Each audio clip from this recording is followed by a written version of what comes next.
एते बड़ लाइन केवल माँ को दर्शन करने मुई भावी नी।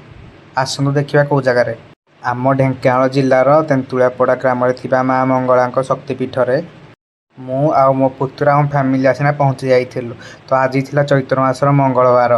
तो ये बहुत सारा लोक होती देखु केते गाड़ी देखिना आप अनुमान करें। आम ढेଙ୍କାନାଳ जिलार सबु गाँव आसुच्च भक्त मान हजार हजार भक्तर भिड़ लगी।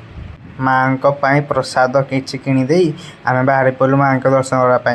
तो बाट दिहला पणा मो पुतुरा पणा पीदेला बहुत भल लगुला दही पणाटी। हजार हजार भक्त भिड़ लगी माँ को दर्शन करने। बहुत गाँव लोक मैंने आसुच्च आखपाख सब गाँव लोक मैंने आसुच्च बहुत दूर आसुच्च लोक मैंने। तो आम एत भिड़ दर्शन करूँ केमी पूरा आश्चर्य। तो आम माँ पाखक न जाए दूर दर्शन करूँ भाविलु माँ मंदिर भर गलु। मु आ मो बो आम भर पलि आसिलु। तापर देखु केमी मंदिर भितर पणा दिया हो बहुत संख्यार माँ मैंने पणा देते। तो ये माँ मानकर आशा भरसा अच्छी कि पणा देना माँ को पूजा कराए। तो मंदिर भितर माँ को वीडियो कर परमिशन नाला। तो मुझे दूर वीडियो करदेली देखु माँ मैंने केमी पणा दौरान। चैत्र मासर प्रत्येक मंगलवार तेंतुलियापड़ा माँ मंगला मंदिर एमती पूजा सब हुए।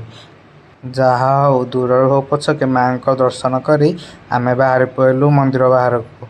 तो मंदिर बाहर को आसला माँ को प्रसाद खायापी लाइन में ठिया पड़ू। तो ये बहुत लोक होते मंदिर प्रसाद खाई आसिलु बारी। ये छोट छुआ मान चुटी पका होते। जदि आप मो वीडियो भल लगे तो लाइक कमेंट फॉलो करूँ। रही बाय बाय। जय माँ मंगला।